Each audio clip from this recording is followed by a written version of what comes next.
எல்லா கட்சியிலும் பேசுறாங்க, கூட்டணி பேரம் பேசுறாங்க. ஆமாதான், என்ன பேரம் பேசுறோம்? வேற எந்த கட்சியும் பேச முடியாது.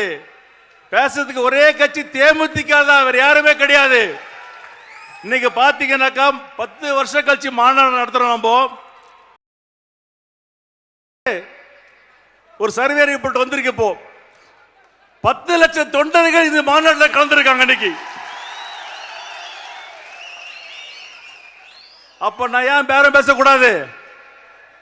பேரம் எதுல? சீட்ல. நீங்க தர 10 சீட்டுக்கோ 15 சீட்டுக்கோ இந்த தேமுதிக கிடையாது.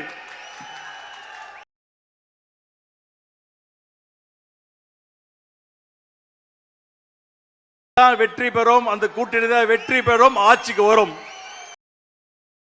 இதே இடத்துல நம்ம அனைவரும் கூட்டணி சேர்ந்து எல்லா கட்சி தலைவரை இதே இடத்துல வர வச்சு ஒரு மீட்டிங் போடுவோம். அந்த மீட்டிங் வெற்றி பெற்று நம்முடைய கூட்டணி வெற்றி பெற்று நம்முடைய பொதுச் செயலாளர் தமிழகத்துடைய துணை முதலமைச்சராக வருவார் என்று கூறி விடைபெறுகிறேன். நன்றி, வணக்கம்.